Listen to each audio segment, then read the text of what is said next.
365페이지 가시고요. 할 게 많아서 3번부터 봅니다. 이렇게 나오면 다 맞으시겠죠, 이거는? 그래서 원가 방식은 비용성의 원리에 따라서 금액 결정하는 걸 원가법, 임대료 계산하는 걸 적산법이라 부른다 그랬죠, 적산법. 그래서 기억은 적산법 들어가면 되고, 비교 방식은 시장성에 입각해서 가액 결정하는 걸 거래사례비교법. 그 다음에 디귿은 비용성, 시장성, 수익성 남았죠, 수익성. 그래서 순서대로 하면 적산법, 그 다음에 거래사례비교법, 수익성. 그러니까 답은 3번. 이런 거는 뭐 시험에 나와주면 고맙긴 한데. 4번 가봅니다.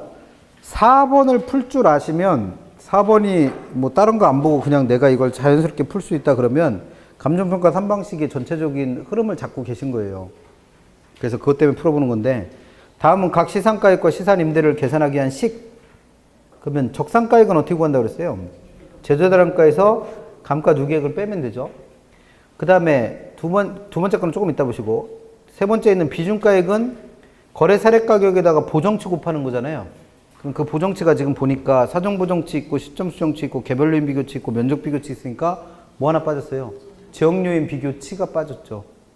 그 지역요인 비교 들어가면 되고, 그 다음 수익가액은 순수익을 뭐로 나눈 거? 환원이율로 나눈 거랬죠. 그래서 일단 그 세 가지 방식이, 세 가지가 그 적산가액 구하는 게 원가법, 비중가액 구하는 게 거래사례비법, 수익가액 구하는 게 수익환원법이니까 그 구하는 식을 외우고 있다는 거는 그 전체적인 흐름은 잡고 계시다는 거죠. 그럼 나머지 두 개, 두 번째는 적산임대료 구하는 거랑 마지막에는 수익임대료 구하는 게, 요게 그 적산임대료 구하는 게 적산법, 그 다음에 수익임대료 구하는 게 수익분석법이에요. 그래서 요약집 잠깐 가보시면 임대료 평가하는 거를 설명 안 드리고 넘어왔는데, 요 문제 풀으면서 설명드리려고 가져온 건데, 그 임대료 평가하는 게 우리 책에 250페이지에 있습니다. 250페이지. 250페이지. 적산법은 개념이 계산식이에요. 그래서 대상 물건의 가액인 기초가액에다가 기대이율을 곱하고 이 부동산을 계속 운영하는 데 들어가는 필요한 제 경비들을 더해서 그 부동산의 임대료를 구하는 걸 적산법이라 부른다. 이렇게 돼 있어요. 법 조문 자체가. 그러니까 얘는 그냥 그 법조문대로 기초가액, 부동산의 가격인 기초가액에다가 부동산의 수익률인 기대이율을 곱하고 뭘 더해서 필요제공비를 더해서 임대료를 계산한다. 알고 계시면 되고, 그 다음에 그 밑에 필요제공비 항목 7가지 나와 있는데 순서 조금 틀어서 외우실 때 어떻게 하시겠어요? 공, 조, 대, 감, 손, 정, 유 이렇게 외우시면 돼요. 공조가 옛날에 학교 다닐 때 배웠던 2호의 병용공이라고 해서 6조 있잖아요. 6조. 그래서 얘가 이제 지금으로 치면 국토부니까 국토부 대감님 이름이 뭐라는 거예요? 손정유 씨. 그래서 공은 공실손실액 말하고, 조는 조세미 공과, 대는 대손준비비 말하고, 감은 감가상비, 손은 손해보험료, 정은 정상운전자금의 이자, 유는 유지관리비. 그래서 어차피 다음 중 필요제공비 들어가지 않는 거 찾아서 이렇게 물어볼 테니까 그렇게 외워두시면 좋겠죠. 그래서 일단 문제 풀으려면 필요한 게 뭐예요? 지금 4번 문제 풀 때 필요한 거, 적산법으로 직선임대를 구하려면 뭐에다가 기초가액에다가 기대율을 곱해서 필요제공비를 더하면 된다. 요거 하나 기억하시면 되고, 임대사례비교법은 거래사례비교법과 똑같아요. 다만 거래사례가격 대신 뭐를 곱해주는 거, 임대됐었던 사례 임대료를 곱해주는 것만 차이가 있고 나머지는 다 똑같습니다. 그래서 임대됐었던 사례 임대료에다가 뭘 곱해갖고 보정치 곱해서 구하는 게 이제 임대사례비교법. 근데 문제는 안 들어가 있으니까 됐고, 그 다음 수익분석법 의의 한번 읽어볼게요. 수익분석법은 일반 기업 경영에 의해서 산출된 총수익을 분석하여 대상 물건이 일정한 기간에 산출할 것으로 기대되는 뭐에다가 순수익, 여기다 동그라미 쳐놓으시고, 에다가 대상 물건을 계속하여 임대하는 데 필요한 경비, 이게 뭐예요? 필요제공비죠. 뭘? 그 두 개를 어떻게 한대요? 더한대요. 더한대. 그래서 순수익에다 뭘 더해서 필요제공비 더해서 부동산의 임대료 구하는 방법을 수익분석법이라 부릅니다. 그래서 그 풀어보던 문제에서 맨 마지막에 있는 수익임대료, 수익분석법으로 임대료 어떻게 구한다? 순수익에다 뭘 더해서? 필요제공비 더해서. 그래서 그 4번에 있는 계산식을 다 알고 있다는 얘기는 결국 이 내용을 어느 정도는 이해하고 계시다는 얘기예요. 그래서 4번은 그래서 풀어보시면 좋습니다. 시험에 뭐 이렇게 나와서도 있겠지만 그렇게 해서 보시면 되겠고. 나머지는 뭐 6번 같은 거죠, 6번. 이거 자주 내는 문제 형태예요. 법조문 장난치는 거. 6번. 그래서 개념 나와 있는 감정평가 규칙 조문을 그대로 옮겨놓고 단어 몇 개 바꿔갖고 틀리는 문제. 그래서 6번은 꼭 풀어보세요. 그래서 원가법이란 대상 물건의 제조다른가에 뭐해서 감가수정해서 대상 물건의 가액을 결정하는 방법이다. 그럼 이거는 따로 안 외우더라도 아까 4번에 있던 식 외우고 계시면 이거 이해되는 거잖아요. 그렇게 공부하는 거. 그 다음 두 번째는 적산법은 아까 지금 방금 전에 한 것처럼 대상 물건의 가액인 기초가액에다가 기대율을 곱하여 산정된 기대수익에 대상 물건을 계속하여 임대하는 데 필요한 경비. 이게 뭐예요? 필요적용비잖아요. 를 더해서 임대료 산정하는 방법을 뭐란다? 적산법.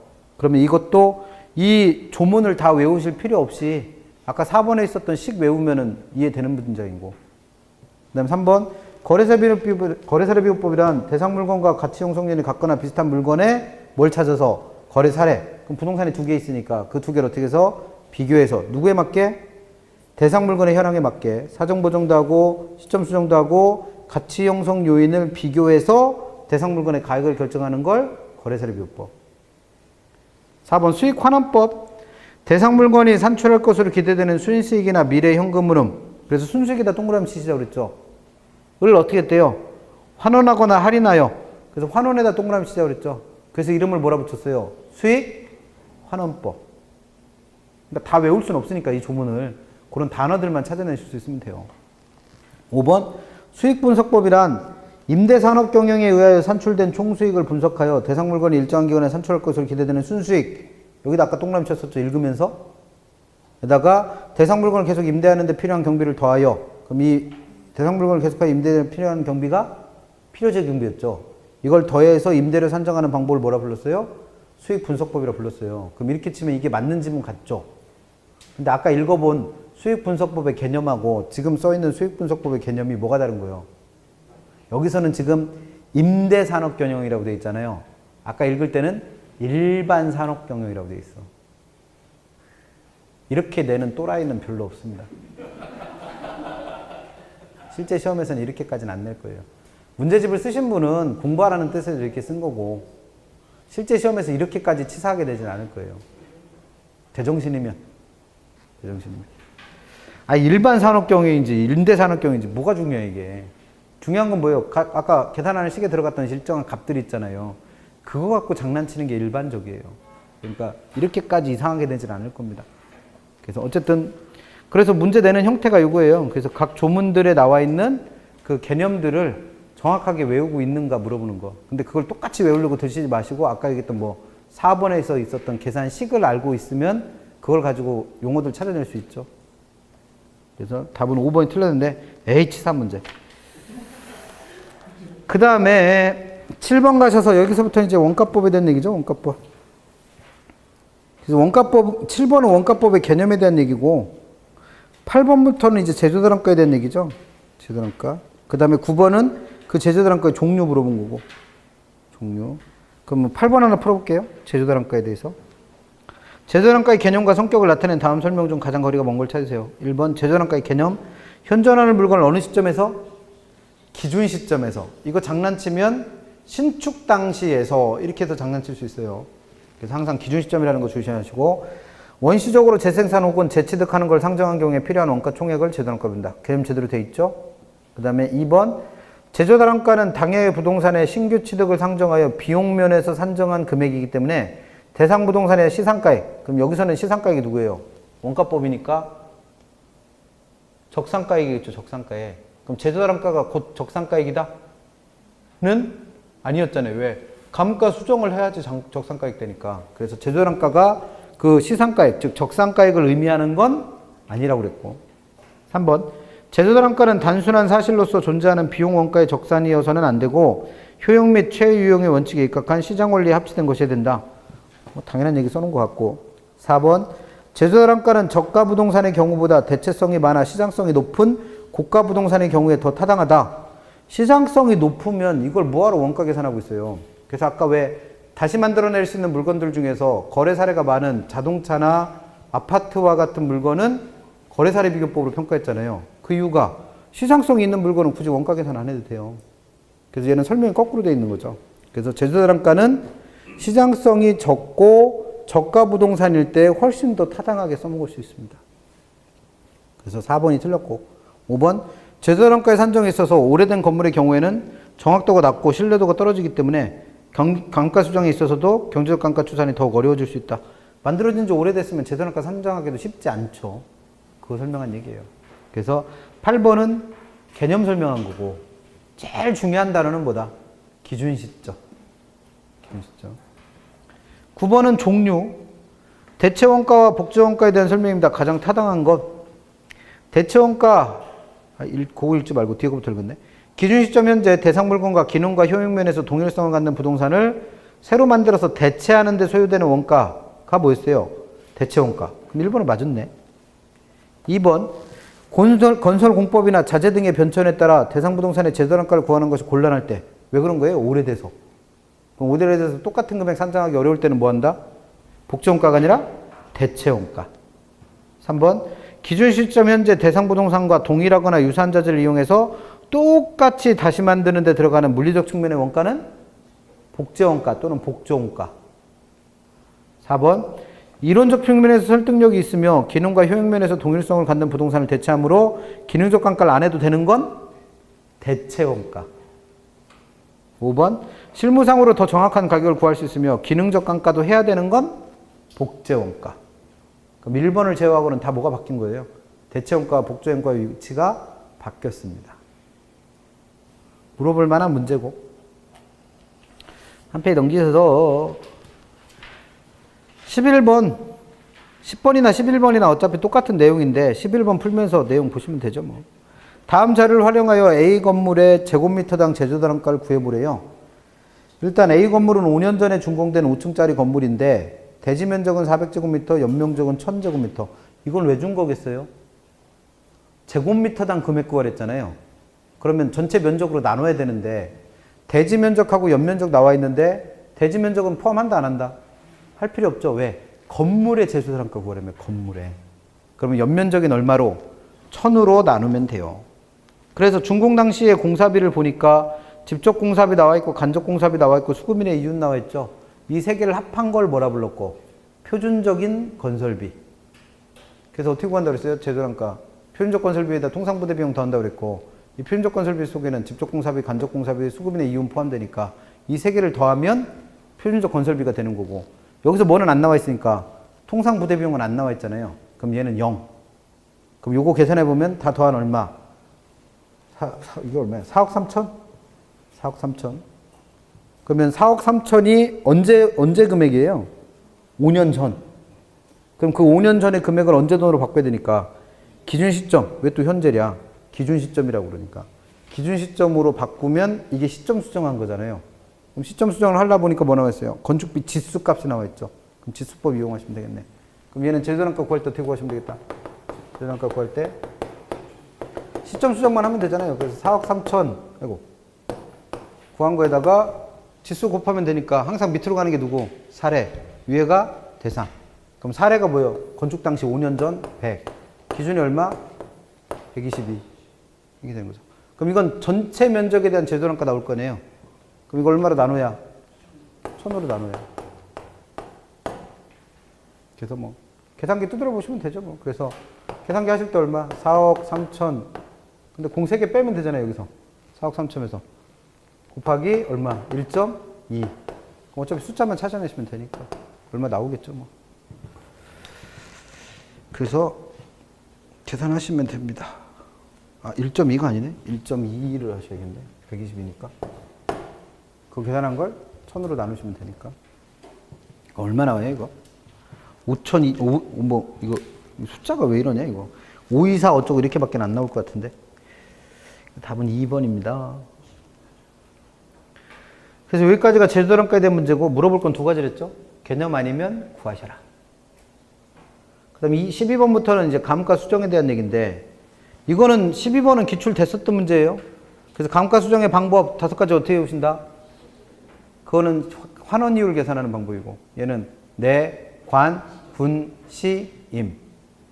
그래서 내는 내용연수법. 그럼 내용연수법에 누가 들어가요?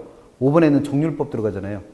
그 다음에 분은 분해법. C는 분이니까 분해법. 그 다음에 C는 시장추출법. 그 다음에 시임. 그래서 어떻게 됐냐? 써놓고 해야겠네. 내관, 분, 시, 임이니까. 내는 내용연수법에 들어가는 누구? 5번에 있는 정률법. 그 다음 관은 없네요, 지금. 그 다음 분은 분해법. 3번에 있는 거. 그 다음에 C는 1번에 있는 시장추출법. 임은 임대료 손실환원법. 그럼 아닌 건 4번에 있는 부채감당법. 그래서 부채감당법은 아까 부채감당률에다 뭘 곱하고 대부비율 곱하고 저당상수 곱해서 환원이율 구하는 방법이었죠. 이런 거 물어보니까 머리 글자 따서 외우시라는 거예요. 내관분심, 시조토일부 이거 외우시라는 게. 그 다음에 13번은 아까 설명드렸던 뭐 회계 목적에서 사용하는 감가상각과 감정평가에서 말하는 감가수정을 비교해보세요 라는 문제 왕년에 많이 나왔다고 했죠. 그래서 정답만 확인해 보면 2번에서 감정평가의 감가수정은 대상부동산의 시장가치를 구하는 것이니까 대상부동산의 제조단가를 물리적 내용연수를 기준으로 감가수정하더라. 내용연수법의 정액법으로 계산할 때 물리적 연수가 아니라 누구 썼어요? 경제적 내용 썼었죠. 경제적 내용이었어. 그래서 2번이 틀린 거고 나머지는 확인해 보시고 14번 지금 설명드린 감가수정의 5가지 구체적인 방법 내용 물어본 거죠. 옳지 않은 것. 1번 관찰감가법은 눈으로 직접 관찰했으니까 그 부동산의 실태를 그대로 반영한다는 건 장점이지만 지나치게 주관적이고 눈으로 관찰 안 되는 건 확인할 수 없다라는 건 단점. 그럼 1번은 제대로 설명했고 2번 분해법은 물리적, 기능적, 경제적 감가 요인을 다 따로 세분해서 그 값을 계산한 다음에 다시 어떻게 한 거? 합산. 3번 분해법 또 나왔네. 가장 포괄적이고 상세한 방법으로 연수수명법, 이게 다른 말로 내용연수법입니다. 또는 시장추출법 및 임대료손실법을 함께 사용한다. 가장 포괄적이고 상세한 이유는 뭐예요? 2번에서 개념 정리한 것처럼 다 세분해서 금액을 구하잖아요. 그러니까 가장 상세하게 계산할 수 있죠. 뭐. 그 다음에 4번 관찰감가법은 유사한 거래 사례의 감가수정률을 대상부동산에 적용하는 방법으로 자료가 풍부하거나 신뢰성이 있을 때 적용할 수 있다. 그럼 유사한 거래 사례를 어디서 찾아서? 시장에서 찾아서 내 부동산에 적용하는 거잖아요. 그럼 이걸 뭐라 불러요? 시장 추출법이라 부르죠. 관찰감가법이 아니라. 5번 감가 요인이 있으면 임대료 손실액이 발생하니까 그걸 환원하여 감가액을 구하는 방법을 두고 뭐라 불렀더라? 임대료 손실 환원법.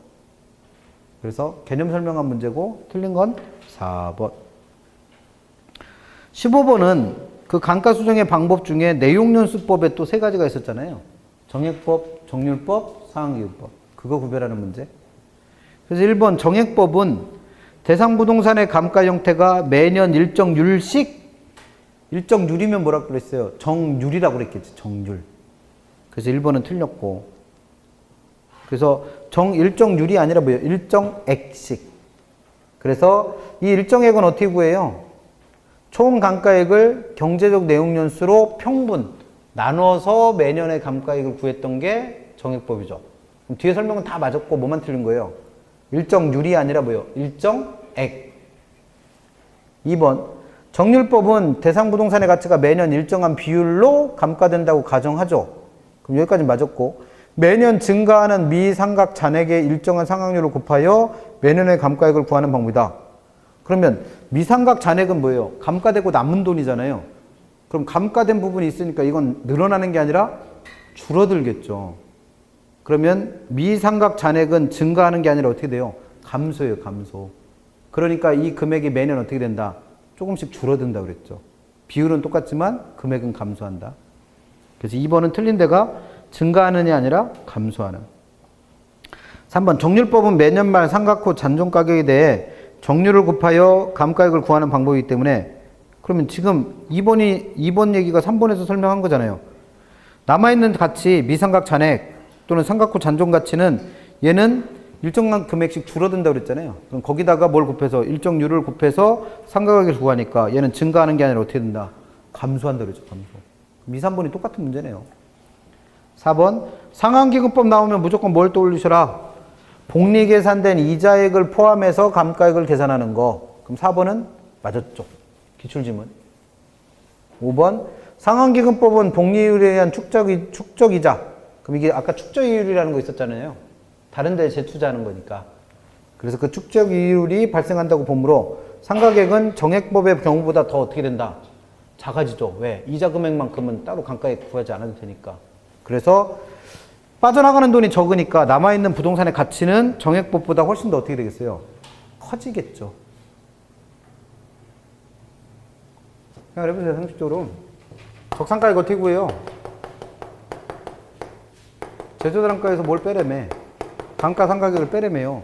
그럼 이 감가액의 크기는 지금 누구랑 누구를 비교한 거예요? 정액법하고 상환기금법을 비교했죠. 얘는 복리계산된 이자만큼을 고려하기 때문에 얘보다 금액이 작아요, 커요?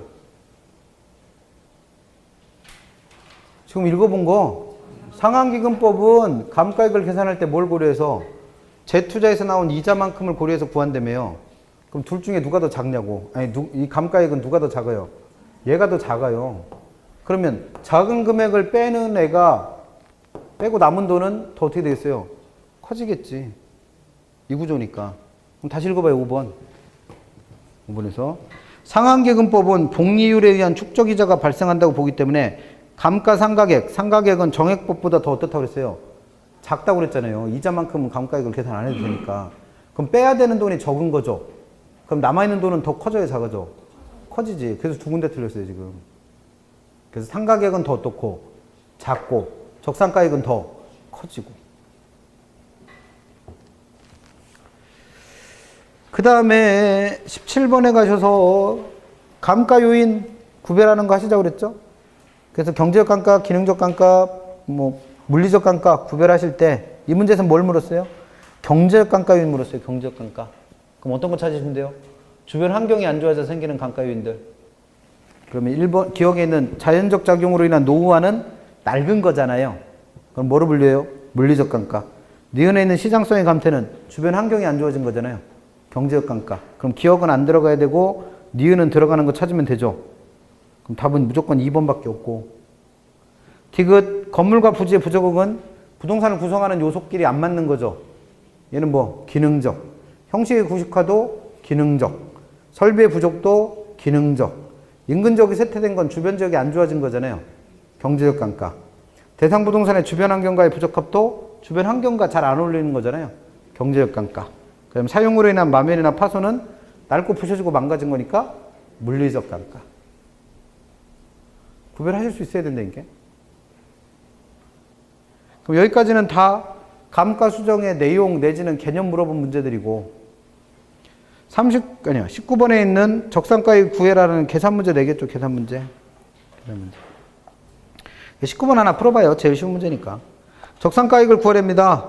그러면 적상가액 구하는 문제가 나오면 무조건 제일 먼저 확인해 보실 거 뭐? 감가 수정의 방법 정해져야 된다고 그랬어요.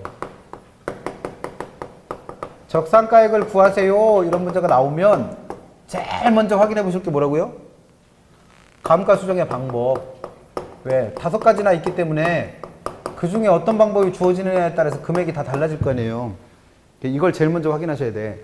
근데 우리가 나오는 우리의 시험 문제에서 내는 방법은 감가 수정의 방법 누구밖에 안 묻는다. 정액법밖에 안 물어요. 그러니까 정액법으로 돼 있는지 안 돼 있는지부터 확인하시라는 거예요. 왜? 이게 안 주어졌으면 땡 잡는 거고 문제 자체를 잘못 냈으니까. 이게 아닌 다른 방법이 주었어요. 정률법으로 해라, 상환기금법으로 해라 이렇게 나오면 못 풀어, 시간 안에. 그래서 제일 먼저 확인하실 건 뭐다? 적상가액 구해라 그러면 정액법으로 구하는 건지부터 확인하세요. 그래서 문제에서도 4번째 점에 뭐라고 되어 있어요? 정액법으로 상각을 한다 이렇게 되어 있습니다.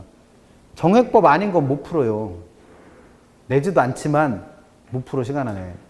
그래서 일단 정액법인지 확인하시고 이게 안 나오면 어떻게 된 거고 땡 잡는 거고 정답 없으면 처리되니까.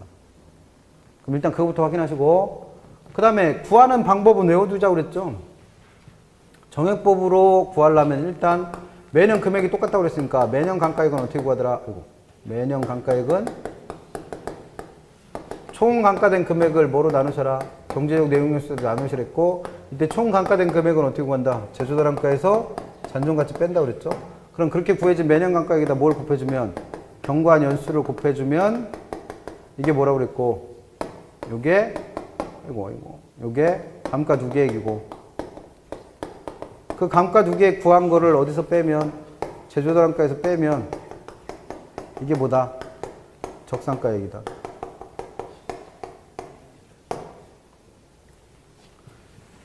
그래서 요거는 일단 외워두셔야 되고.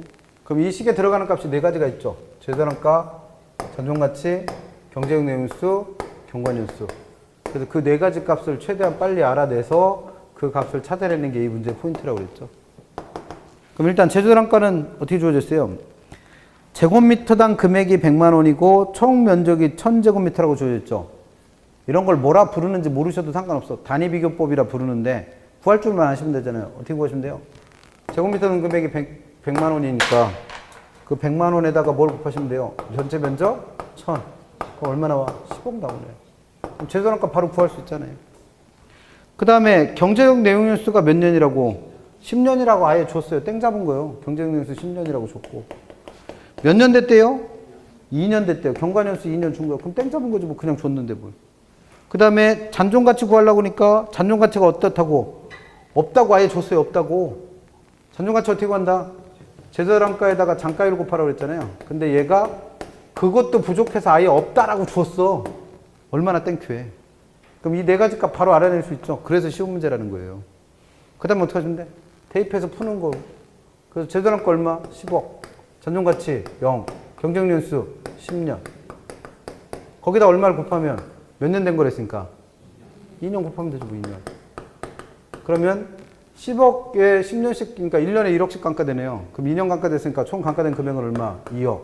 그러면 적산가액 구하려면 전체 제조단가 10억에서 얼마 뺀? 2억 뺀 얼마? 8억. 아, 이건 하실 거 아니요. 그래서 우리 수준에 딱 맞는 문제라고요. 제일 쉬운 문제. 다 틀리셔도 돼. 까이 거 뭐 틀리면 어때요? 다른 데서 다 맞으면 되지 뭐. 26번부터는 거래사례 비교법입니다. 26번. 거래사례 비교법에 대한 설명으로 타당하지 않은 것. 1번 표준지 공시지가를 기준으로 토지를 평가할 때는 사정 보정을 감안할 필요가 없다. 아까 네 가지 보정 작업에서 생략할 수 있는 경우 설명드리면서 사정 보정은 어떨 때 생략한다고 그랬어요?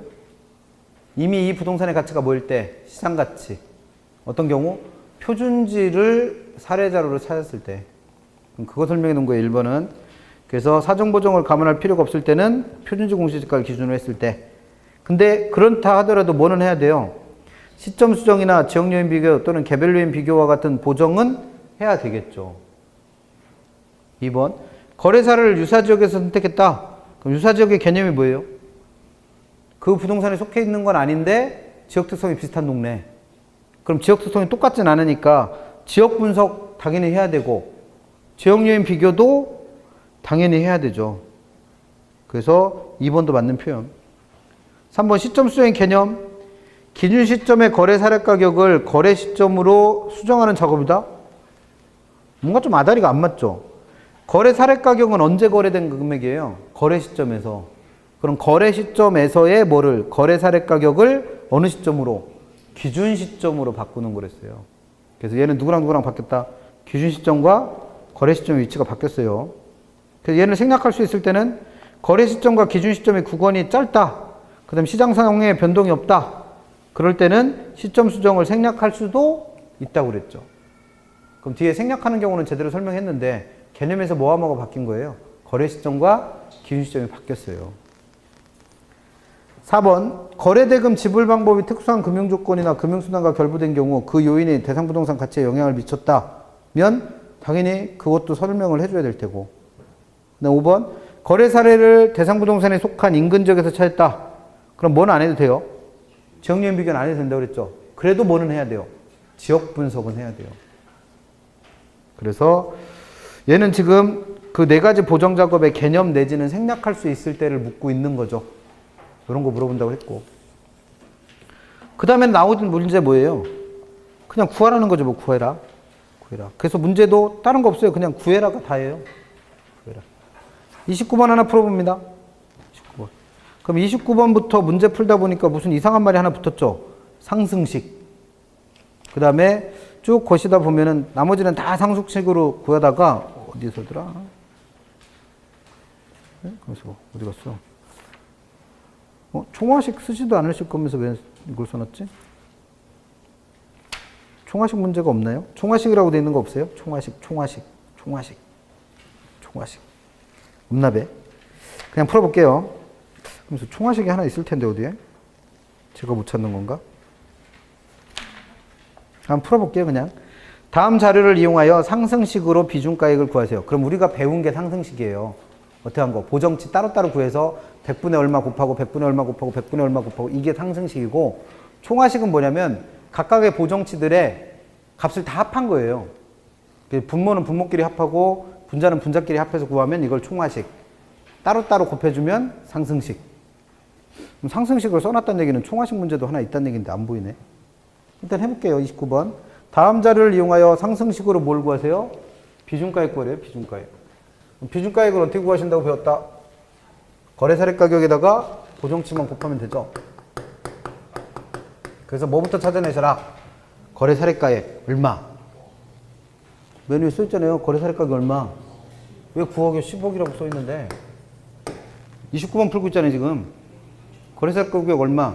10억이라고 써있잖아요. 거기다 뭐만 곱하시면 돼? 보정치. 그래서 보니까 첫 번째 점에 대상부동산 2에다 동그라미 쳐야겠죠? 사례부동산 보다에다 동그라미 쳐야겠죠? 개별 요인에서 10% 우세에다 동그라미 쳐야겠죠? 그럼 이게 우리가 맨날 보정치 나온다고 했던 지문의 대표적인 형태잖아요. 그럼 얘는 무슨 보정하고 있는 거예요? 개별 요인 비교하고 있잖아요. 개별 요인 비교. 그럼 개별 요인 비교하는 거니까 일단 얼마로 놔두고 100분의 100으로 놔두시고 누구를 찾아라? 은는 2가 앞에 있는 보정대상 찾으랬죠? 그게 누구요? 대상부동산 2니까 대상부동산 아니에요. 그럼 위에 있어요? 밑에 있어? 대상부동산 점수는 위에 있다? 밑에 있다? 위에 있어요. 위에. 그럼 위에 점수를 얼마만큼? 10점만큼 우세하다고 했으니까 어떻게 하시면 돼? 더하시면 돼. 그럼 이게 개별 요인 비교 구한 거예요. 더 곱하기. 상승식이니까 곱하는 거죠. 그 다음에 대상부동산이 속한 지역 보다. 이게 나름 함정이요 또. 보다에다 동그라미 치시고. 사례 지역의 지역 요인이 2에다 동그라미 치세요. 10% 우세에다 동그라미 칩니다. 그럼 얘는 뭘 비교하고 있는 거예요? 지역 요인 비교하고 있잖아요. 지역 요인 비교. 그럼 지역 요인 비교하고 있으니까 일단 이것도 얼마? 100분의 100 해놓고 누굴 찾아라? 동그라미 친 거 중에 은는 2가 앞에 있는 애를 찾으랬죠. 그럼 얘는 여기서는 누구예요? 사례 지역 2잖아요. 사례 지역 2. 그러면 사례 지역이 보정대상이니까 점수 밑에 있다 위에 있다? 사례부동산은 밑에 있죠. 밑에. 그럼 밑에 점수를 얼마만큼? 10점만큼 어떻게 하시면 돼? 우세하니까 더하시면 돼요. 그럼 이게 지역요인 비교치. 곱하기 거래 시점의 가격지수 100, 기준 시점의 가격지수 120. 그럼 얘는 시점 수정을 하라는 거죠. 거래 시점과 기준 시점이 다르니까. 근데 얘는 점수를 아예 줬잖아요. 그럼 구하실 필요는 없고 뭐만 정하시면 돼? 밑으로 갈 거와 위로 갈 거만 정하면 되죠. 항상 밑으로 가는 게 누구? 사례부동산. 위로 가는 게 대상부동산. 그러면 거래된 시점에 있는 게 누구예요? 사례부동산 아니요. 그러면 거래 시점의 점수를 어떻게 해? 밑으로. 그 다음에 기준 시점에 있는 게 항상 누구예요? 대상부동산 아니요. 그럼 대상부동산 점수를 얼마? 위로. 얼마? 120. 그럼 이게 뭐예요? 시점 수정치지 뭐예요? 그럼 이거 다 곱하면 되잖아요. 그러면 이거 계산할 때 이걸 또 일일이 다 하시면 귀찮으니까 얘랑 약분되잖아요, 일단. 얘랑 약분되고. 그러면 이것만 남았잖아요, 이것만. 그럼 얼마 남아? 12요. 출제자도 양심은 있어요. 이런 식으로 돼요. 그러면 이거는 그럼 뭐, 이게 상승식인 거고, 총화식은 뭐냐면, 이걸 다 어떻게 하라는 거예요? 더하라는 거예요, 더해라. 그러면 보정치를 어떻게 만드냐면, 10억, 곱하기, 이거 3개 더하니까 얼마? 밑에 값 다 더하니까. 분모는 분모끼리 더하고, 분자는 분자끼리 더했으니까. 다 더하면 얼마? 310 나오죠. 위에 거 다 더하면 얼마 나와요? 330 나오잖아요. 이렇게 보정치 해갖고 계산하는 게 이걸 총화식.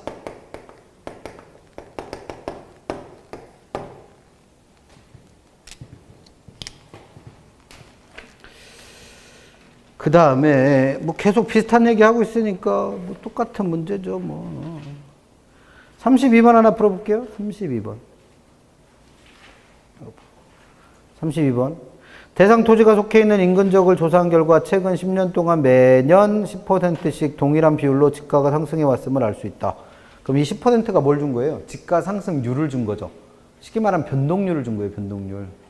그랬을 때 2년 전에 1억에 거래된 거래 사례 토지를 시점 수정을 통하여 대상 물건의 비중가액을 구하면 얼마입니까? 그럼 얘도 문제는 뭘 구하라고 돼 있는데 비중가액을 구하라고 돼 있는데 비중가액을 구하려면 뭘 필요한 거예요? 보정치가 필요한데 여기서 무슨 보정하래요? 시점 수정을 하래요. 시점 수정. 그럼 시점 수정은 아까처럼 거래 시점의 점수와 기준 시점의 점수가 주어졌다면 그걸 이용해서 지수법으로 하면 되죠. 근데 여기서는 지수법이 아니라 뭘 준 거예요? 가치 변동률을 줬으니까 1 플러스 R의 n승이라고 하는 일시불의 내각에서 이용하는 변동률 적용법 문제입니다. 그러면 비중가액 구하는 건 똑같아요. 거래 사례 가격 일단 알아야 되니까 얼마에 거래됐대요? 2년 전에 1억. 그럼 여기다 보정치 곱해주면 되는데 이 보정치를 뭘 갖다 쓴다? 일시불의 내각의 수인 1 플러스 R의 n승 갖다 쓰시라는 거예요. 그럼 n은 얼마? 2. R은 매년 10%씩이니까 0.1. 그럼 이거 계산해보면 1억 2,100만 원 나오겠죠. 이렇게 구하는 원리가 뭐예요? 우리가 배운 화폐 시간가치 계산에서 내가 알고 있는 건 거래 시점에서 그러니까 2년 전에 얼마 거래됐다는 거 1억. 근데 이게 1년에 몇 프로씩 10%씩 몇 년 동안 2년 동안 가치가 올랐대요. 그럼 이게 뭘 준 거고 R값 이게 뭐 준 거예요? N값 준 거잖아요. 그랬을 때 2년 후라고 하는 시점에서 기준 시점에서 이 금액 얼마 되느냐 구하는 거죠. 뭘. 그러면 현재 돈을 언제 돈으로 바꾸는 거? 미래 돈으로 바꾸는 거니까 일시불의 내각에서 이용해서 구하시면 되죠. 다 틀려도 돼.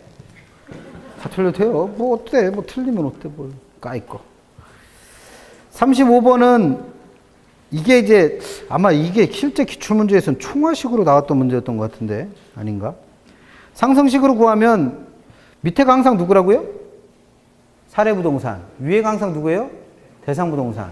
그러면 사례부동산의 점수 뭐 가로 조건 같은 경우에는 얼마예요? 70. 그럼 70분의 80, 100분의 80, 60분의 100, 80분의 100 이거를 다 곱해주면 이게 뭐고? 상승식이고 이 값을 싹 다 어떻게 해서 더해서 밑에 거 더한 거 위에 거 더한 거 이렇게 했으면 이걸 두고 총화식. 별거 아니에요. 상승식 총화식 아무것도 아니야. 그렇게 해서 이해하시면 되고. 근데 상승식이라고 써놨으면 총화식이 하나쯤 있을 법한데 없네요. 그래서 그 정도 구하시면 됩니다. 그 다음에 42번부터는 수익환원법.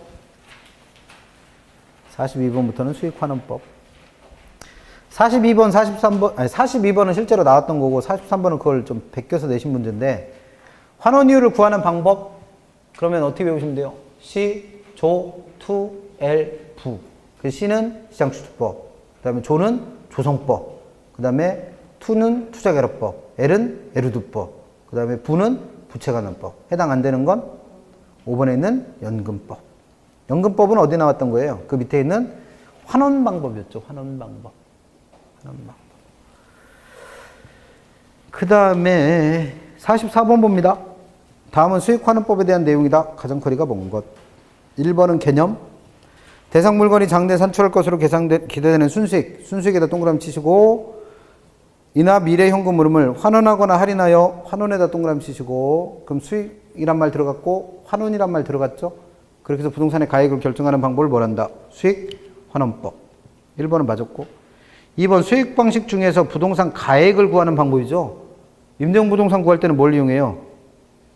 이건 수익 분석법 쓰는 거고. 그 다음에 그래서 부동산이나 임대용 부동산이나 기업용 부동산처럼 수익이 발생하는 부동산에서 가액 결정할 때 써먹는 게 수익환원법입니다. 그 다음에 3번 수익을 발생하는 물건을 대상으로 하기 때문에 수익성이 없는 교육용이나 주거용, 공공용 부동산에서는 적용할 수가 없고 4번 장래 수익을 일정한 환율로 현재 가치화하여 현재 가치를 구하는 방법이므로 대상 부동산의 수익보다는 원본의 본질적인 근거를 두고 있다고 볼 수 있다. 뭔 뜻인지는 잘 이해를 못 하겠는데 뒤에 있는 말은 무슨 뜻인지 모르겠어요. 그래서 얘는 수익을 기초로 부동산의 가치를 평가하기 때문에 부동산의 수익에 근거를 두고 있다는 게 맞는 거죠. 그래서 여기서 원본의 본질적인 근거를 두고 있다는 건 이 원본이 제조단가 뜻하는 것 같아요. 그래서 부동산의 제조단가를 근거로 부동산의 가치를 평가하는 게 아니라 부동산으로부터 나오는 뭘 가지고 수익 가지고 부동산의 가치를 평가하는 방법이죠. 일단 문제집 쓰신 분이 뭘 바꾸는 걸 되게 좋아해. 그래서 비슷한 개념 갖다 쓰신 거니까 이 원본이라는 게 아무래도 제조단가를 뜻하는 말인 것 같긴 합니다. 5번 수익환원법의 중요한 구성 요소는 순수익, 환원이율, 환원 방법이라고 그랬죠. 그래서 이 세 가지가 수익환원법의 3요소다. 다 맞는 표현이고 틀린 건 4번.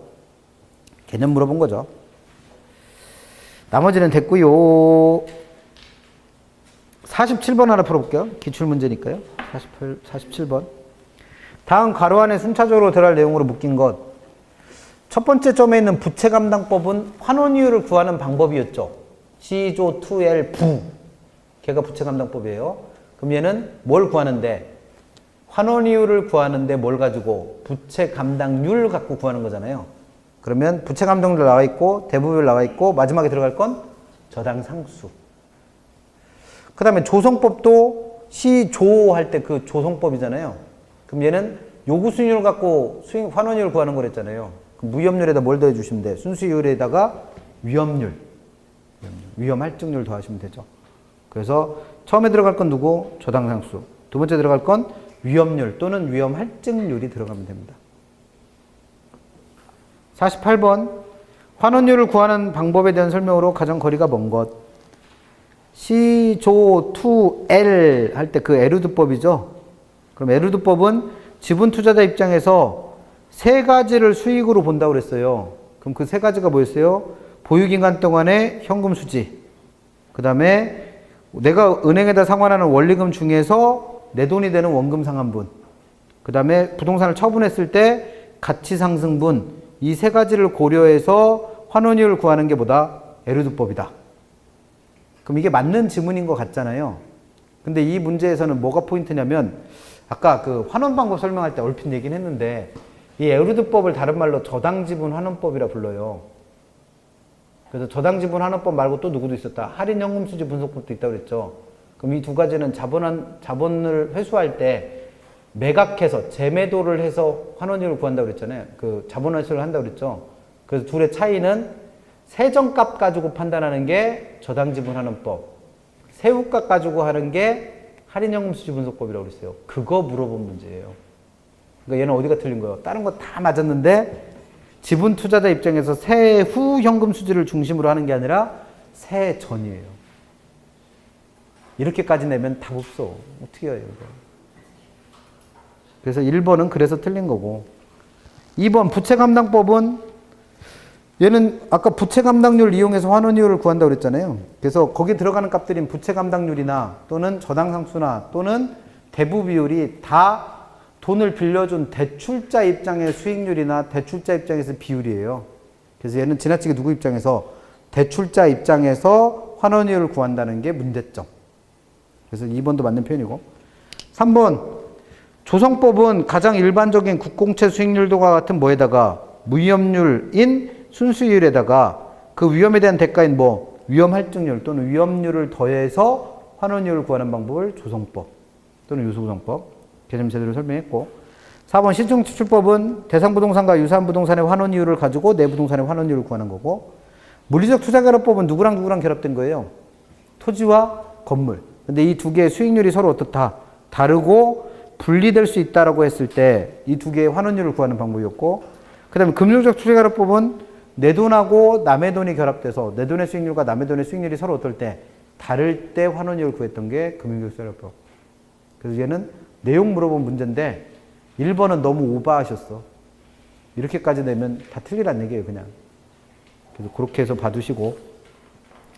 그 다음에 그럼 여기까지는 이제 환원이율에 대한 개념 물어본 거고 구해야죠. 환원이율 구해야죠, 뭐. 그래서 51번 봐요, 51번. 52번 풀어볼까? 똑같은 문제니까. 52번. 지분 배당률이 15%, 저당상수가 10%. 그럼 이 저당상수는 왜 준 거예요? 저당 수익률 준 거예요, 저당 수익률. 남의 돈의 수익률. 그러니까 내 돈의 수익률은 몇 프로인 거고? 15%. 남의 돈의 수익률은 10%. 그럼 내 돈과 남의 돈이 결합됐는데 둘의 수익률이 서로 다르잖아요. 그러니까 뭐해서? 가중평균의 방법을 이용해서 환원이율을 구한 걸 뭐라 부른다? 금융적 투자결합법. 그 바로 위에 있는 51번은 토지의 수익률이 10%, 건물의 수익률이 5%. 그럼 토지와 건물의 수익률이 서로 다르잖아요. 그럼 이걸 뭐 해서? 가중평균에서 환원율을 구했으니까 이건 뭐? 물리적 투자결합법. 그 문제예요. 그럼 52번은 어떻게 구하시면 돼? 환원율 구하라고 그랬으니까 일단 내 돈의 비율 몇 프로? 60%. 그러니까 0.6 곱하기 내 돈의 수익률 15% 더하기 남의 돈의 비율? 부채 비율을 안 주어준다고 그랬죠? 대부 비율 주어준다고 그랬습니다. 대부 비율. 그 대부 비율이 얼마? 40%니까 0.4 곱하기 남의 돈의 수익률? 저당 상수를 주어줬잖아요. 얼마? 10%. 더하시기만 하면 되지 뭘. 그럼 얘는 얼마 나와요? 5, 6, 30에다가 이러니까 9% 더하기 얘는 4%. 그래서 13%. 이거 물어봤어요. 23회 때. 별로 안 어려운데. 그래서 51번과 52번은 투자결합법 물어본 거고, 투자결합법. 54번 하나 풀어볼게요. 54번. 다음 조건에서 수익가치 산정 시 적용할 환원율을 구해보랍니다. 그럼 환원율 구하는 거는 계산 문제로 내는 건 두 가지밖에 없다고 그랬죠. 아까 51번과 52번에서 풀어봤던 투자결합법 아니면 부채감당법. 그럼 느낌상 앞에서 투자결합법은 했으니까 얘는 부채감당법일 것 같긴 한데 실제 시험에서 만나면 그렇게 할 수는 없잖아요. 그러면 만약에 이걸 투자결합법으로 풀으려면 뭐가 주어져야 돼요? 내 돈과 남의 돈의 비율 주어져 있고 내 돈의 수익률과 남의 돈의 수익률이 주어져 있어야죠. 그래야지 가중평균을 할 수 있잖아요. 근데 지금 보니까 세 번째 점에서 내 돈의 비율과 남의 돈의 비율은 줬죠. 그렇잖아요. 그 다음에 맨 마지막에 보니까 저당 상수가 0.177로 주어진 건 남의 돈의 수익률은 준 거 아니에요. 그렇잖아요. 그럼 이거 금융적 투자결합법인가? 라고 생각하려고 봤더니 뭐가 없어? 내 돈의 수익률이 없잖아요. 지분 수익률. 남의 돈의 수익률인 저당 상수는 주어져 있지만 내 돈의 수익률인 지분 수익률은 안 주어져 있잖아요. 그럼 거기에 있는 자료 가지고 지분 수익률을 구해낼 수 있느냐? 구할 수는 있어요. 1시간쯤 풀어보면. 구할 수는 있는데 얘는 그걸 구하라는 게 아니죠. 그러니까 얘는 지금 뭐가 안 주어진 거예요. 아까처럼 금융적 투자결합법을 이용해서 문제를 풀으려면 요 내 돈의 수익률이 안 주어져 있는 거예요. 그러니까 금융적 투자결합법으로는 계산한다 못한다? 못해. 그럼 구할 수 있는 건 누구밖에 없어요. 환원이율을 구할 때 누구 이용하는? 부채 감당률 이용하는 부채 감당법밖에 없어요. 그럼 얘는 부채 감당률에다가 뭘 곱하고 저당 상수 곱하고 뭐 곱해서 대부비율 곱해서 구하시는 방법을 이용하는 거죠. 근데 이 부채 감당률을 어떻게 구한다고 배웠어요? 순두부, 위에는 누구? 순영업소득, 위에는 부채 서비스액. 그래서 문제에서 보니까 뭐가 주어져 있어? 순영업소득 주어져 있고 부채 서비스액 주어져 있죠. 그래서 얘는 부채 감당법이에요. 그러니까 환원이율을 구해라 라는 문제가 나오면 무조건 두 가지 생각하시는 거예요. 투자결합법 아니면 부채감당법. 그래서 투자결합법을 이용하려면 수익률 다 주어져 있고 비율 다 주어져 있어야 돼요. 아까 51번이나 52번처럼. 근데 얘는 뭐가 안 주어졌으니까 내 돈의 수익률이 안 주어졌으니까 금융적 투자결합법은 못 쓴다는 거예요. 그래서 부채감당법으로 계산하는 겁니다. 그럼 얘는 순영업소득이 얼마나 돼 있고 4천. 그 다음에 부채 서비스액이 2천. 맞네?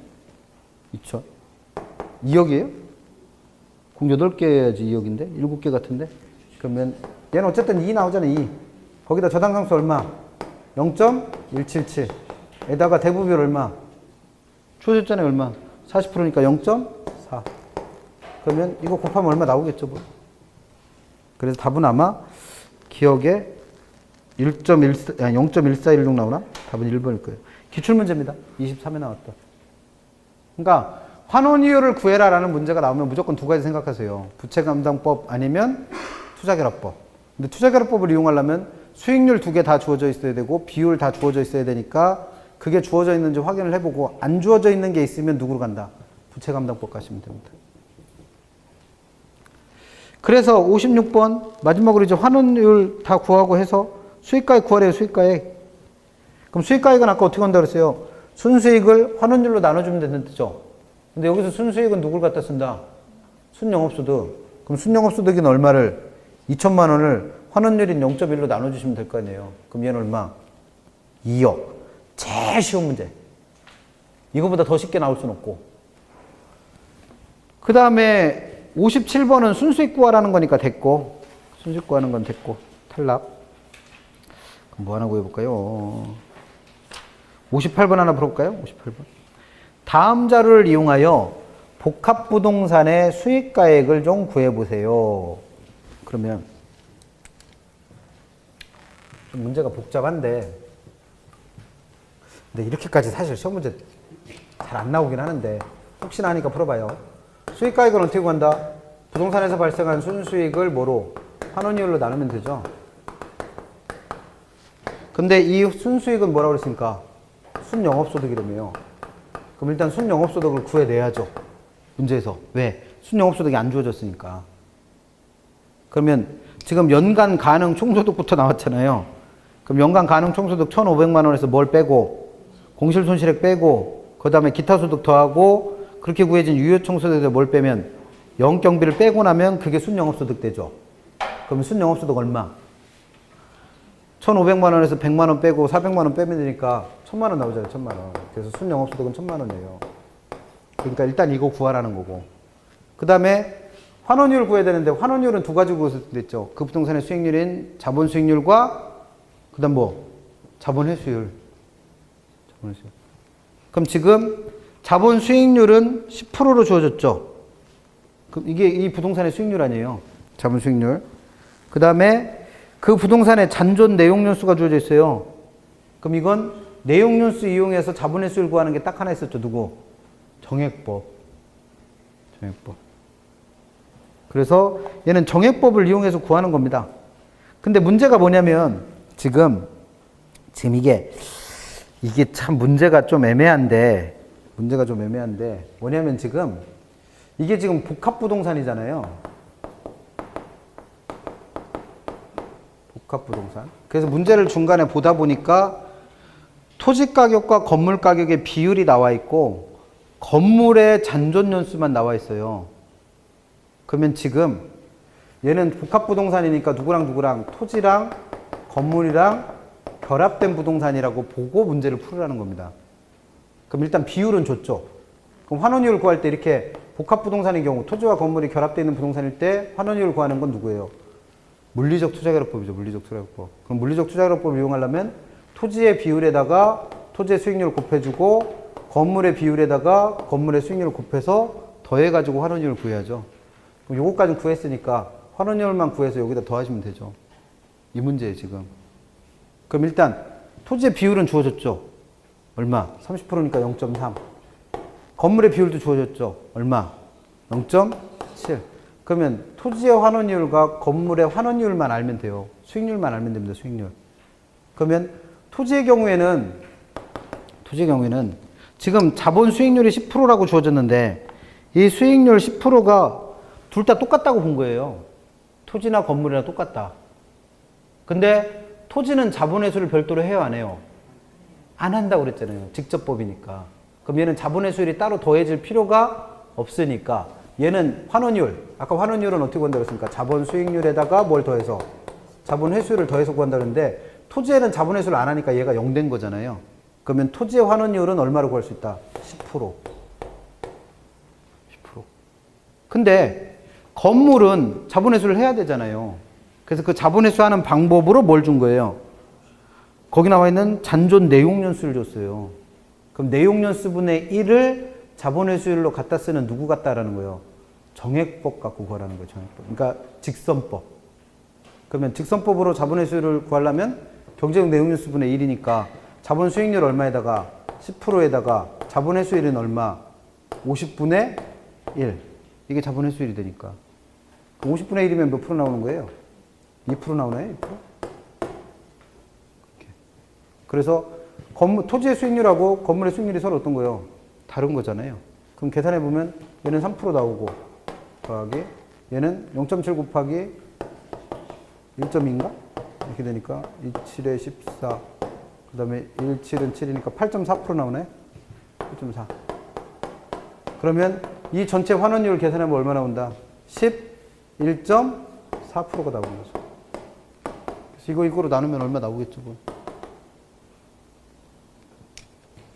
그래서 58번 같은 문제 나오면 풀까 싶습니다. 그래서 틀려도 돼요. 까이거 틀리면 어때? 틀리면 어때? 62번 가봐요. 62. 그래서 괜히 감정평가로는 2개만 맞으시라는 게 아니요. 문제가 있다고도 나와요. 그러니까 괜히 스트레스 받지 마시라는 거야. 어때요? 2개만 맞으면 되지 뭐. 2개를 계산 문제에서 맞는다고 생각하셔도 상관은 없어요. 뭐 둘 중에 편한 거 아무 데서 맞추면 되지 뭐. 60점만 맞으면 되니까. 62번 갑니다. 다음은 수익 방식 중 자본회수 방법에 대한 설명이다. 옳지 않은 것. 그러면 얘는 뭘 물었겠어요? 뭐 직선법, 직접법, 상환기금법, 뭐 연금법 이런 거 물었겠죠. 그래서 1번 직선법은 아까 누구를 가지고 자본회수하는 거? 정액법으로 자본회수하는 거 그랬잖아요. 그래서 재투자를 안 한다고 그랬습니다. 그래서 이자는 고려하지 않는다고 그랬고 2번의 직접법은 어디에서? 토지에서 쓰는 자본회수 방법이랬잖아요.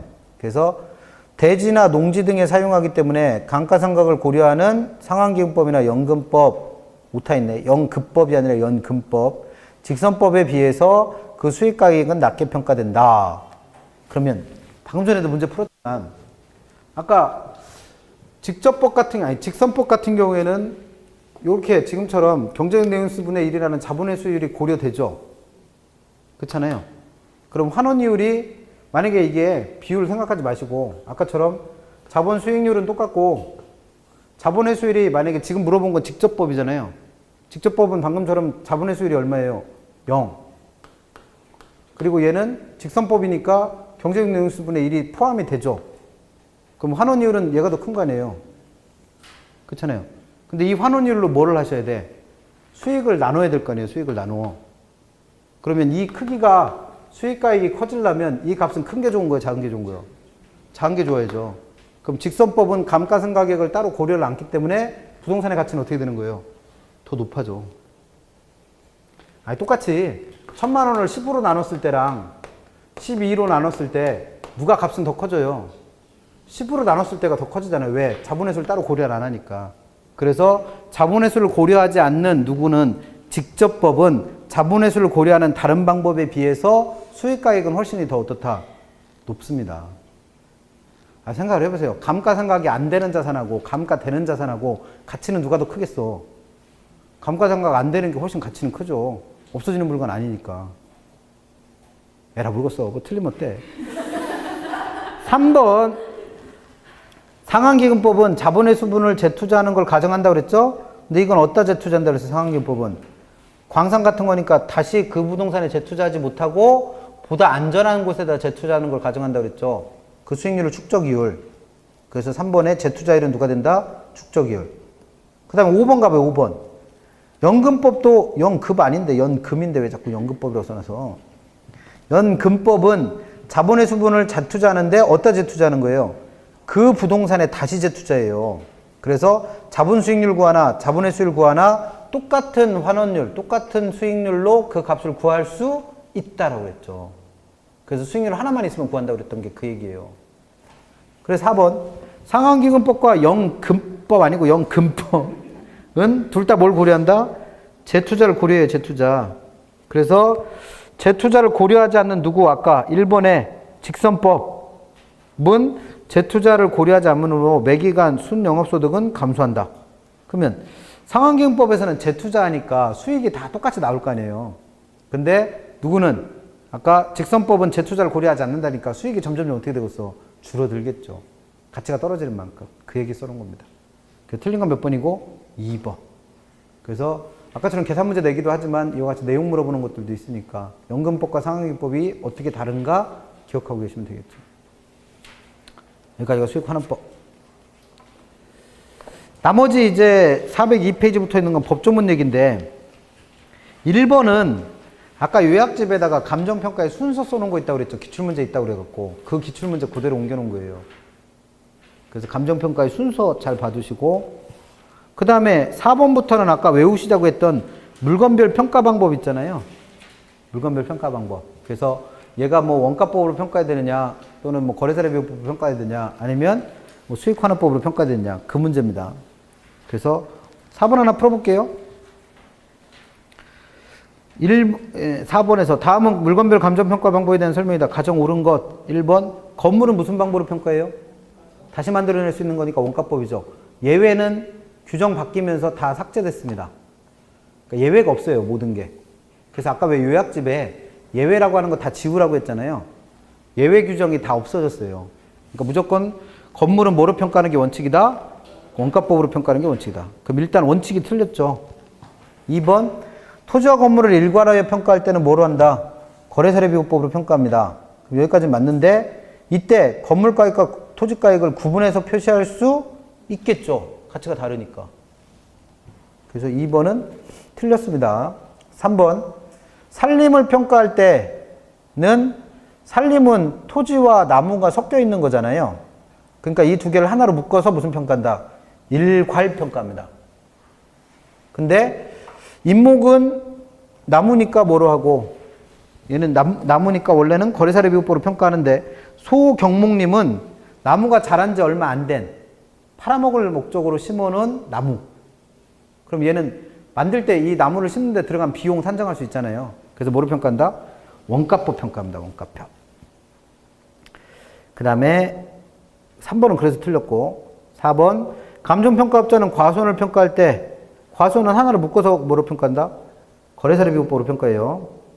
그 다음에 5번 감정평가업자는 공장재단을 평가할 때 공장재단을 구성하는 개별 물건의 감정평가를 합사하여 감정평가하며 계속적인 수익이 예상되는 경우 일괄하여 감정평가는 수익환원법을 적용할 수 있다. 공장은 수익 나오는 자산으로 봐서 이렇게 할 수 있죠. 그 답은 5번만 맞는 것 같네요. 그러니까 이런 식으로 내면 이게 좀 까다로운 문제예요. 그냥 아까 그 개관이라고 해서 처음에 외우시라고 했던 거에서 좀 벗어나는 문제들이니까. 이런 식의 문제들이 나오고 있으니까 평가 방법들 많이 외우실수록 좋은 거고. 7번부터는 가격공시제도입니다. 가격공시제도. 근데 다 길어, 지문이. 뭐 이렇게 굳이 이렇게 길게 만드실 필요가 있나? 그래서 15번 하나 풀어볼게요. 실제로 기출됐었던 문제랑 제일 비슷한 게 15번이니까. 나머지도 시간 되시면 풀어보세요. 어차피 외우시라고 했던 거니까. 옳은 것 1번. 부동산 가격 공시 및 감정평가에 관한 법률에 따라 표준주택에 대하여는 매년 공시해야 될 내용, 주택 가격, 주택의 건축 허가일, 용도, 사용 승인일, 지번 이런 것들은 공시사항이냐. 이게 공시사항에 대한 문제인데 얘는 주택 가격을 평가하는 거니까 이게 언제 건축 허가 받았느냐는 별로 안 중요하잖아요. 사실. 이 건물이 언제부터 사용 승인을 받았느냐는 의미가 있어요. 언제부터 이제 이 건물을 쓰기 시작했느냐의 문제니까. 근데 허가를 언제 받았느냐는 별로 안 중요해요. 그래서 허가일은 빠집니다. 그래서 표준주택 가격, 그 다음에 용도, 사용 승인일, 지번은 알고 있어요. 이게 어떤 건물인지 확인하니까. 그래서 누가 빠진다? 허가일 빠집니다. 허가일은 빠지지만 누군 들어간다? 사용 승인일은 들어가요. 그래서 1번은 틀렸고. 2번 표준자 들어가는 것들은 뭐 계산할 때? 개별자 계산할 때 그 기준으로 쓴다고 그랬죠. 그럼 2번은 용도니까 맞았고. 3번 개별주택 가격은 매년 1월 1일까지 결정 공시한다. 이거는 1월 1일은 공시 기준일이었잖아요. 기준 시점. 공시하는 날짜는 언제예요? 개별주택은 4월 30일. 4번 공동주택은 표준주택과 개별주택으로 나눠서 공시하더라. 공동주택은 안 한다고 그랬어요. 단독주택만 구분한다고 그랬죠. 5번 시장군수 구청장은 공동주택에 대하여 매년 공시기준을 현재 적정가격을 조사 산정하여 한국감정원 공동주택가격심사위원회 심의를 거쳐 공시하고 이를 관계행정기관 등에 제공해야 된다. 일단은 틀린 거부터 골라내보면 공동주택은 누가 공시한다고 그랬어요? 아까 4번에서 얘기한 것처럼 표준주택과 개별주택으로 안 나누니까 전부 다 누가? 국장. 그 다음에 그 한국감정원 공동주택가격심사위원회가 아니라 중앙부동산평가위원회라는 데서 해요. 그럼 한국감정원은 어디서 등장하는 개념이냐면 이 공동주택의 평가를 감정원에서 맡아서 합니다. 지금까지는. 근데 이게 9월 1일이 되면 한국감정원법이라는 게 새로 시행이 되고 그 다음에 부동산 가격공시 및 감정평가에 관한 법률이라는 게 쪼개져서 부동산 가격공시에 관한 법률과 감정평가사법이라는 법률로 쪼개져요. 그럼 이 세 가지 법을 이제 감정평가 3대 법률이라고 부르는데 이 법률이 9월 1일부터 시행되면서 이제는 모든 가격 평가를 지금 가격공시제도와 관련된 토지가격 평가하는 거, 주택가격 평가하는 걸 다 한국감정원에서 가져가 버립니다. 그러니까 9월 1일부터 제도가 확 바뀌어요. 근데 다행인 건 뭐예요? 우리 시험에는 관계없어. 공시일 현재 출제되는 법률 가지고 출제되기 때문에 9월 1일자 개정된 법률은 우리 시험범에는 안 들어옵니다. 천만다행이에요. 천만다행이에요. 다 다시 외워야 돼. 그래서 어차피 개정될 법률이기 때문에 가격공시제도에 대해서는 잘 안 묻긴 할 텐데 그 15번에 있는 것들은 아까 정리해드린 개관이라고 했던 표에 있던 거잖아요.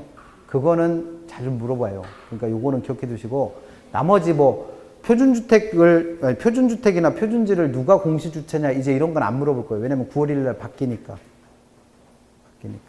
그래서 옛날에는 한국감정원이 어떤 것도 했냐면요. 그 은행에서 예를 들어서 그러니까 부동산을 대출해 주려면 담보물의 가치를 평가해 봐야 되잖아요. 그런 업무까지 다 했었어요. 근데 그런 업무 다 이제 감정평가사 협회한테 넘겨주고 이제 한국감정원은 뭐만 한다. 지금 우리가 배운 가격공시제도에서 가격조사 업무만 할 회사로 바뀌었어요. 그래서 이제는 그 표준지든 개별지든 표준주택이든 공동주택이든 뭐 개별주택이든 다 가격평가, 가격조사를 누가 한다? 감정원이 합니다. 그걸 9월 1일자로 바꿔놨어요. 그래서 9월 1일부터 시행되는 법률에는 이런 문제 안 나와. 그래서 그 5번 지문은 그거 조심하시라는 거고 나머지는 많이 내는 거고. 그래서 그 가격공시제도에서는 개관이라고 정리해드린 거 있잖아요. 그것만 좀 외워두세요. 그래서 감정평가로는 몇 개만 맞으셔도 된다. 2개만. 그 2개도 사실은 열심히 하셔야 맞출 수 있고 나머지 감정평가 3방식에서 나오는 문제들은 어차피 원가법이나 이런 것들은 어렵지 않잖아요. 아까 했던 대로. 어디 갔어? 요런 거 구하는 거는 할만하고 얘도 뭐 보정치만 계산할 수 있으니까 할만하고 그래서 이런 거 나오면 계산하셔도 시간 되면 하셔도 상관없는데 수익 방식은 물어보면 기본적으로 그렇게 쉽게 안 내요. 그러니까 그런 것들 조심하시면 되죠. 어차피 뭐 또 동영모의고사 하면서 내용 필요한 것들 또 정리할 거니까 그렇게 하시고 오늘 여기까지 하겠습니다. 2달 동안 문제집 풀이하느라고 고생하셨고 문제집은 실제로 우리가 시험 보는 것보다 훨씬 어려워요. 어차피 공부하시라고 문제를 실어놓은 거기 때문에 내용은 훨씬 어렵고 다음 주부터 보게 될 다음 주는 10국태를 먼저 하는구나. 10국태는 그렇고 다 그 10국태 끝나고 보시게 될 동영모의고사는 지금 풀어보신 문제집보다는 훨씬 쉽습니다. 훨씬 쉬워요. 그래서 모의고사 보시는데 부담 갖지 않으셔도 되고 예습은 안 하셔도 된다고 그랬고 10국태 할 때 우리는 10국태를 먼저 할 거니까 10국태 3주 먼저 나가고 동영모의고사 볼 거니까 10국태 할 때 진도 나가는 거랑 상관없이 전범위를 계속 반복해서 읽으세요. 아마 다음 주 중에 받아보시겠죠. 책을. 그 특강지 받아보실 테니까 받아보시면 그걸 계속 반복해서 읽으세요. 계속 읽으세요. 그래서 동영모의고사 보기 전까지 일주일에 한 번씩 읽는다 치면 3번을 읽어볼 거 아니에요. 그럼 그게 예습이요. 그래서 동영모의고사 보시고 나서는 오답노트 만드시는 거는 설명드렸던 것 같고 지난주에. 그래서 오답노트 만드시고 남는 시간에는 또 읽으세요. 그래서 시험 보러 가기 전까지 10국태를 최소한 10번 이상 읽는다라고 생각하시고 내용 정리합니다. 그래서 이제부터는 기본서 본다 안 본다? 안 볼 거예요. 근데 요약집은 봐야 돼. 왜냐면 그 동영모의고사 문제 풀으려면 내용 정리 또 한 번 할 거 아니에요. 그때 요거 쓸 거예요. 그래서 요거는 갖고 다니시는 거고 동영모의고사 볼 때도 그 다음에 10국태는 혼자서 공부할 때 쓰시고 그래서 어쨌든 또 동영모의고사 볼 때 말씀을 드리겠지만 동영모의고사 볼 때는 요거 계속 갖고 다니셔야 돼요. 그래서 이거는 버리시면 안 돼. 그렇지. 수고들 하셨고 다음 주에 10국태 할 때 또 뵙겠습니다. 수고하셨습니다.